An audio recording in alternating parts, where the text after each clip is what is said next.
forever licked. My name is Kyla and I'm 26 years old.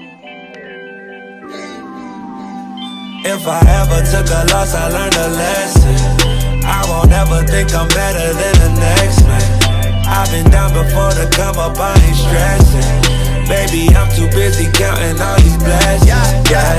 Count it up, count it up, count it up. Line 'em up, line 'em up, line 'em up. Swear the sun shining on me, get my heart up, no matter that trouble surrounding us. They don't see that it's a lot of us. Everybody move anonymous. Won't take that credit, I know what we get it. Them blessings be coming from God above. I was doing all kind of bad, what a quiet. Tell them I need a verse. Hit the pew and tell God. So my story starts as a typical middle child syndrome story. I'm technically the middle child of with an older sister and a younger brother, but physically I have two older sisters and 3 younger brothers. I was raised by my grandmother. I love her to death. She is my guardian angel. But I was raised by my grandmother because my story, I guess, kind of started before I got here. My mother and my father, they kind of started having kids young, 17, I believe. And I think my grandmother adopted me when I was 2 years old. And when she adopted me, she adopted my sister. She was 3 years older, and then my brother, he was a newborn baby. Because my mother ultimately was on drugs. And she has been clear of drugs for about 20, 25 years now, but she was on drugs, so my grandmother adopted me. I want to say like 2 or 3 months after she adopted me, my brother, my sister, my grandfather, her husband, actually passed away from kidney failure. So for me, a big part of seeing strength was in my grandmother, because she took on 3 kids that were not hers, out of the, just out of the kindness of her heart, to raise us and provide better for us because of the situation that was beforehand. And months after she adopted us, she was just left by herself. She was expecting to go into this with her husband, and he ended up dying, and it was rough on her. She really never got to heal. She never really got to grieve, because my brother was actually addicted to crack when he was born. So he cried like the first 3 months of his life. Like, he just cried and cried and cried. So it was really hard on my grandmother. So I've seen a lot of strength from my grandmother. But in growing up, going around different things, I had low self-esteem. My grandmother really wasn't big on, I guess you can say, empowering us. We always went to church. We went to church every Sunday. We were involved in Bible study, girls programs. I mean, anything, you name it, that was in church, that's what we were doing. But I still had low self-esteem. Being around people and everything, I still did not feel like I was pretty. But I remember my grandma telling us, like, I'm never going to tell you you're beautiful, because I don't want you to get a big head. And that stuck with me for all of my life. And I was a little chunky growing up, but that was just, that was just me. I grew out of that. So in high school, I kept with the church girl. That was me. People used to call me grandma, because I wanted to care for everybody. I wanted to take care of everybody. I used to pray, whatever. That was me. Got older, and I went off to college. Went to an all-girls school, and that's where I realized, like, okay, I got some freedom. I got some freedom now. I can do what I want. And I started learning about different people, different environments and things.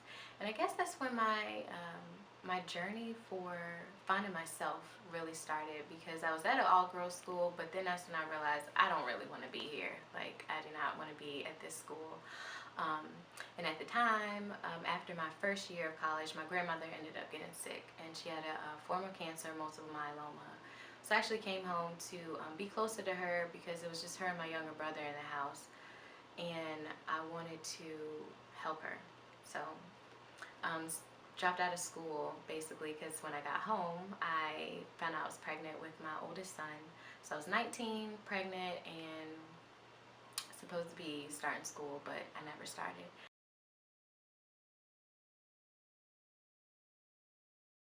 So started working at the DMV, and I had my son a year later, and that's when I guess things kind of started. My life really started. I really enjoyed being a young mom. He was like my best friend. Me and his dad ended up separating, and we went through some things there. He had a girlfriend. That was really hard, dealing with him having a girlfriend and things. We had to actually go through a whole process of trying to being parents and co-parenting at 19, 20 years old, trying to co-parent and, you know, still be kind of teenagers. We were just young 20-year-olds. So me and his girlfriend actually got into a couple of, you know, she just didn't like me at all. And that was really rough for me because I'm a kind person. I didn't understand why she didn't like me. And I wanted it to be like an even ground. I wanted it to be like, I'm okay with my son going with you and his dad. So we actually went through a period of time where my son wasn't even allowed to stay with his dad because his dad was staying with his girlfriend. And me and her had to sit down eventually, and we put our pride to the side, sat down, and finally had like a heart-to-heart. And that was really big for me and her, and we're actually like really good friends now. But in that moment, that's when I realized like I really want to have a relationship with God. Like I really need to get myself together for my son. And so I started on this like journey to try to have a relationship with God. And in that, I started writing a list of a perfect husband, perfect boyfriend that I wanted since I wasn't in a relationship. And I found that person, I thought.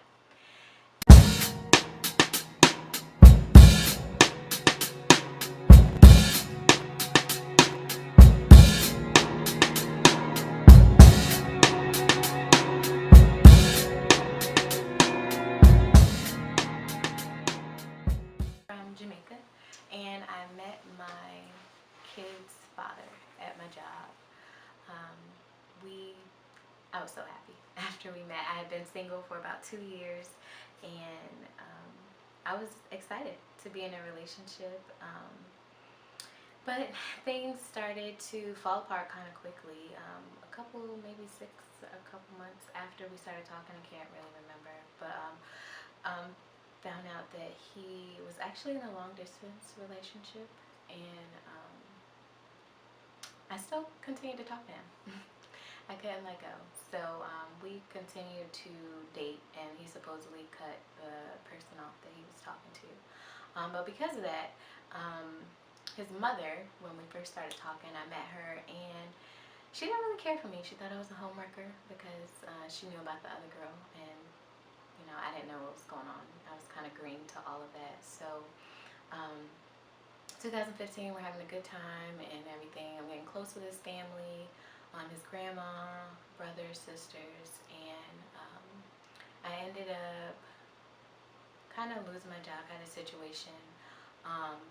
And so during that time where I was unemployed, me and his mother became really, really close. We began having Bible study together, watching different movies. I was reading this book to her and everything, like every other day. And I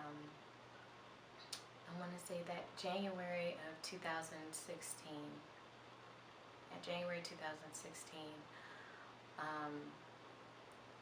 his mother was shot and killed by his brother. And it kind of just rocked my world. It rocked my world. I didn't know how to move from there, why it happened. I didn't know. And at that time, I had actually started an app with a couple of my friends, and that happened after I had launched the app, and I kind of just dropped everything after then, because I was devastated not only because she had died, but because we had gotten so close and the way our relationship was. So she died, and later on that year I found out I was pregnant with my boyfriend's his first son, and which would have been my second son. So I had him, and he was born in February of 2017.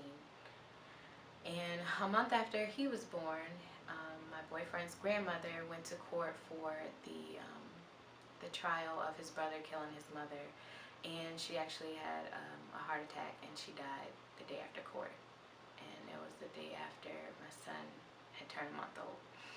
So that like hit us again, and we're like, oh my God. And I'm just like, at this point, I'm like, God, I can't take no more. Like, I don't understand, because me and his grandma were close as well. So I'm like, I don't know what to do. So then me and my boyfriend kept going back and forth, arguing and things, and I was blaming it on grief. And then him being a new father and everything is just a lot to accept. So we decided to kind of separate and work on ourselves separately, because he was going through so much with his mom dying and then his grandma dying. So I moved in with my sister, and he got a roommate, and so we were separated. So in that time, I'm living with my sister, and it was really hard for me because I'm so used to, I've been out on my own since I was 19, had my own place, and I've never really had to count on anybody or anything. And I moved in with her, and the job that I was at, my contract actually ended.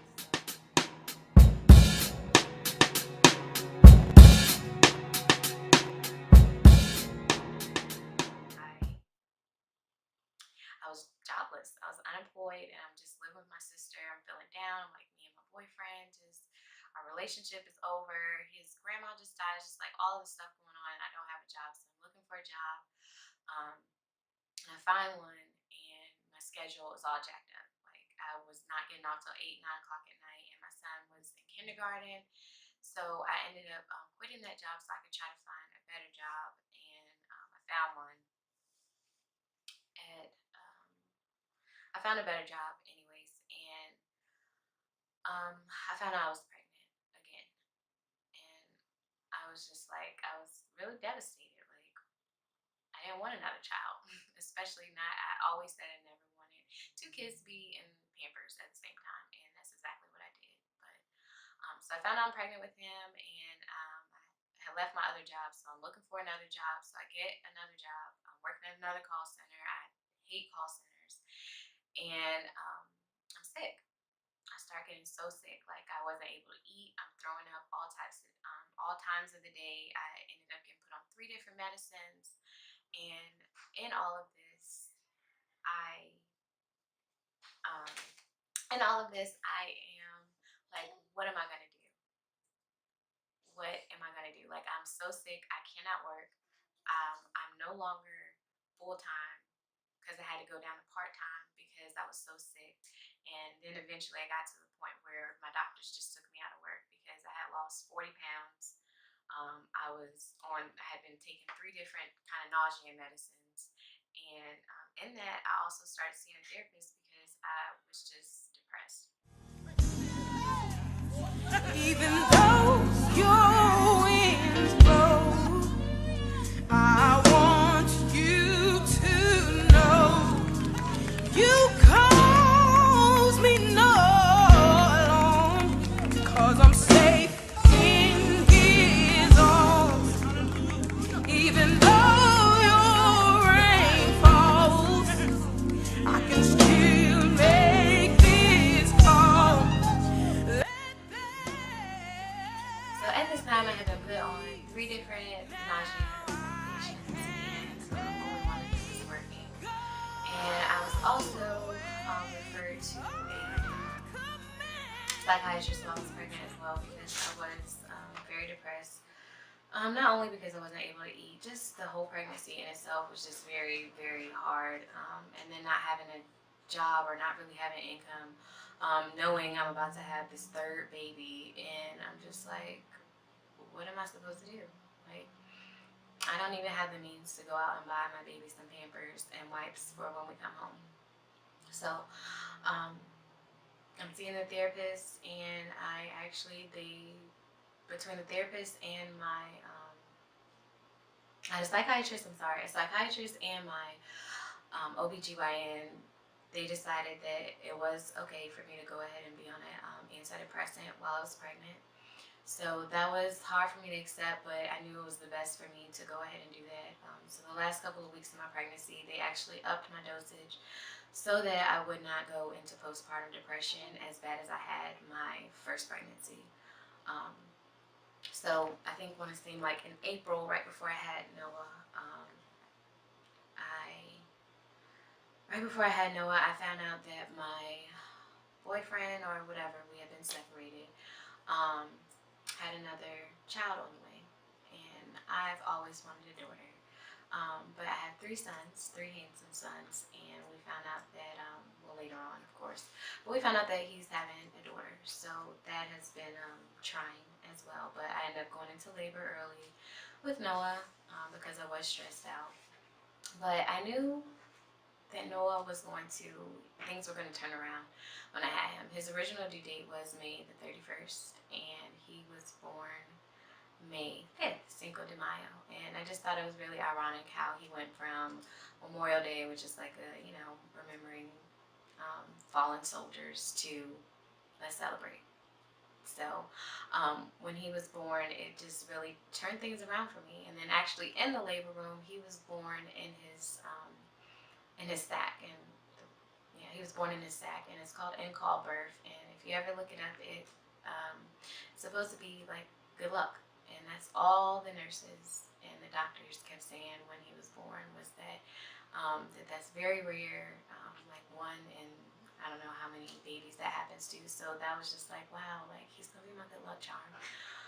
So after having him, I'm like, I know there's more to life. Like I have 3 boys now. I have to provide for all 3 of them. I'm not where I want to be mentally. I'm not where I want to be financially. Like I haven't been working all year. Now I'm mentally messed up because my person that I thought we were working on ourselves individually for is now having a child by somebody else. And I still do want to be with this person. I still do want us to have a family for our kids, but how do I do that? So I'm just doing all this soul searching. And I was depressed. Like I got really, really, really depressed this summer after having Noah. Even though they had upped my dosage on my medication, I still was depressed. I had a few suicide attempts. I've been to the hospital before after taking a whole 30-day supply of anxiety pills that were not prescribed to me. I've had police outside my door at the hospital because I was trying to leave after I told them that I was going to kill myself. Like I've been at some very low, dark points this year. I had a point where I had took pills, and I kissed each of my children goodnight with every intent not to wake up the next morning. And I would be mad the times that I did try to kill myself the next morning, like, God, why did you wake me up? I don't have a purpose. Like, I don't have a purpose. Like, I don't want to deal with my kids crying. I don't want to deal with the humiliation of my kid's father having another child on me, and then it being a girl. I don't want to deal with any of that. I don't want to deal with being unemployed. I don't want to deal with being in my sister's house, cleaning up after her and her children. I don't want to do this. And I wanted to die. I didn't want to be here. But God told me, you have a purpose. You have a purpose. Everything you've been through is not in vain. It is not in vain. So I started, trying to pray. I had friends and family and people that were rooting for me. Like, Kyla, you can get out of this. You're gonna stop crying. You're gonna be happy. You're gonna be yourself again. And I started trying. Like, I picked up my pieces and I started trying again. I started praying again because I had stopped. I started writing in my journal again because I had stopped. I started believing again because at some point I stopped. I didn't have any faith. I didn't want to pray. I would tell God, I don't want to pray to you. You're not going to answer my prayer right now. And I've been that low before, but I pulled myself back out. Somehow, some way, I pulled myself back out with the prayers and just trying to believe again, reaching deep down inside myself to try to find my purpose and just praying. I said, I have to do this for my kids. I have to get myself back together and show them that my me strong. What you gonna do when your back's against the wall? How you gonna respond when it seems the hope is lost? Tell me what you gonna do when you need a little more grace. Yeah. How you gonna respond when they try to test your faith?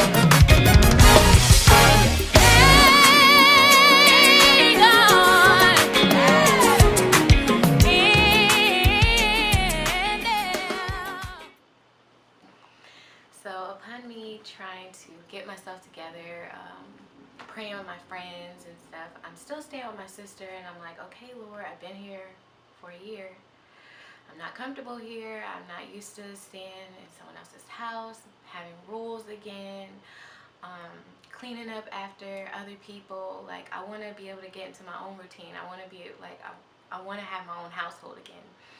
And so I'm staying with my sister, and we started having some issues. Like, we started having some real bad issues, and it was getting to the point where I could tell she wanted her space back. And I wanted space just as much as she wanted me out, but it wasn't the right time yet. So one day, I got my job that, well, actually, I'll back up a little. I went to get a job at a job fair, and I've been searching for jobs since I want to say I started after like 4 weeks. He was 4 weeks old when I started looking for a job, and I've been applying and nobody's responding, and I'm just getting discouraged. And my friend tells me about this job fair that's at this temp agency, and it's like this warehouse job, and I'm like, I don't want to do it. 12-hour shifts, and I'm like, but you know what? My babies we need a place to stay, so I gotta do what I gotta do. Even if I go in here for a couple of months, that's what I'm gonna do. So I go in there, and they're doing on-site interviews, and the lady who did my interview, she looked at me and said, you're too pretty for this job. Like, I'm sorry, we might have something else for you. And I'm like, what? Like, I'm feeling all types of messed up on the inside. Like, wait, like, isn't this discrimination? Like, can't you, isn't this against the law for you to tell me that I'm, like, too girly for a job? So, like, a week later, she calls me, and I ended up getting an office job at the temp agency, and that's where I'm at now, and I'm actually training to become a recruiter.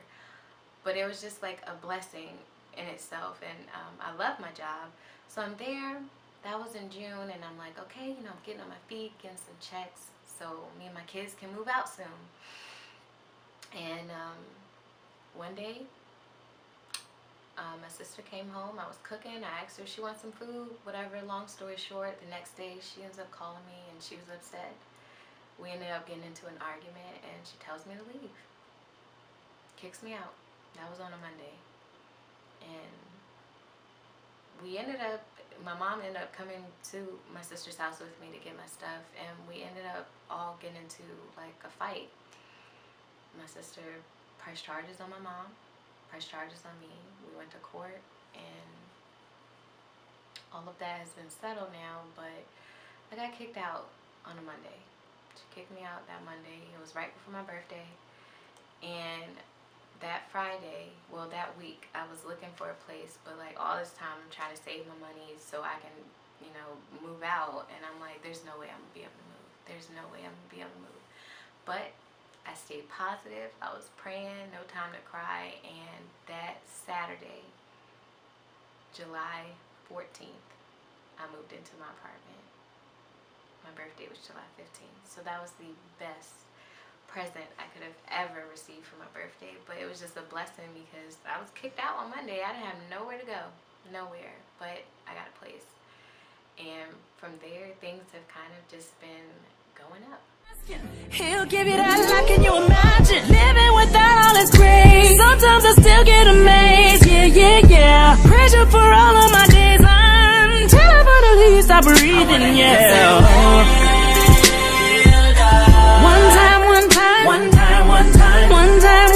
One time. Oh, I just wanna hear him say, oh. One time. I've been researching, yoni steams, bee steams, business, whatever you want to call it, for since earlier this year. And it kind of started because I was looking for ways to self-cleanse myself, to get rid of negative energy and things like that. And I stumbled upon the herbs. And then I found out about yoni steams. And I'm like, I've always had feminine issues growing up, whether it be yeast infections, bacterial infections, heavy cycles, cramps. Like, I experienced that. So I'm like, oh my God, like these herbs can, like all of this stuff, they can help you to not be bloated, not have cramping, and, you know, alleviate most of these symptoms for the worst part of the month, for me anyways.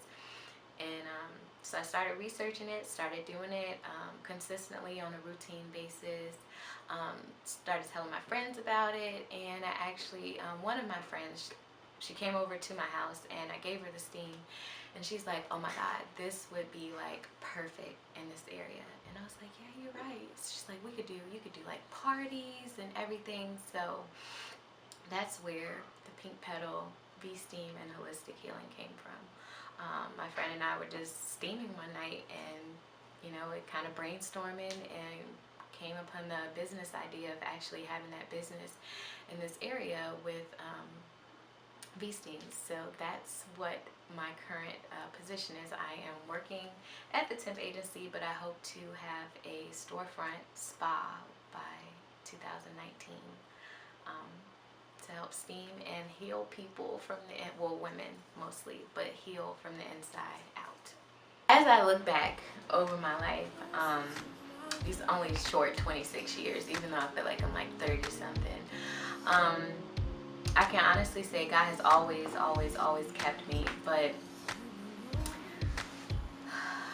I wish I could have had a relationship with my siblings. But it's okay, because growing up now, I can create that bond with them. Everything that I've been through, like my boyfriend's mom dying, I still don't understand that, but in a sense, it made me stronger, because the words and all the encouragement, everything that she left with me, it resides with me every day. Like, I have to keep going. I have to keep going. I can't have any pity parties. I have to find the motivation and everything deep inside of me to continue going. If not for me, for my kids.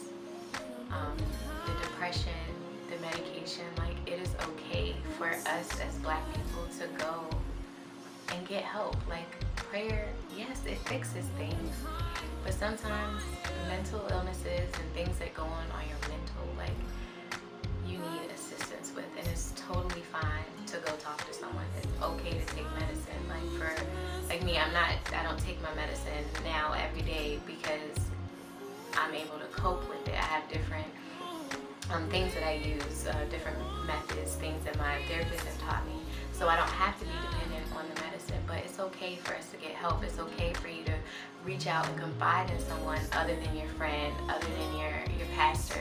It's okay. Like, it's totally okay. If I could go back and tell myself something while I was going through all of these things this past year and the previous years, it would be to no pity parties. No pity parties. Like, I know things get tough.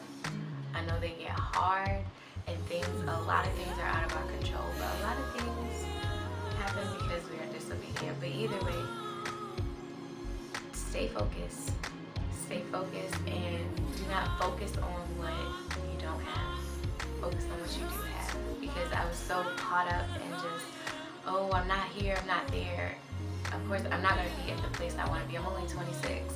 I wasn't born with a silver spoon in my mouth. But if you just continue to stay focused, have faith in God, and allow Him to use you, and not be disobedient, like, things will go a lot smoother. Because I was very hard-headed.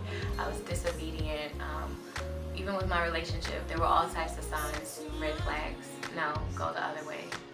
Jobs, there were signs, things that I didn't listen to. But now it makes me, like, it gives me a different perspective of how to talk to my own children, how to be open with them, to let them know the different things that I did go through, how to communicate better with them, because me being raised by my grandmother, she was a little verbally abusive, and that was hard for me to communicate. And most of these situations that I've been through in the last couple of years have taught me to open my mouth and communicate, and not just say anything, but who, what, when, where, and why. Like, it needs to make sense, and I need to be able to communicate what's going on effectively for another person to receive what I'm saying. So I would say continue to stay focused, continue to stay, have faith, and just be yourself. Don't conform to anybody else. Be yourself. My name is Kyla, and I'm officially blooming.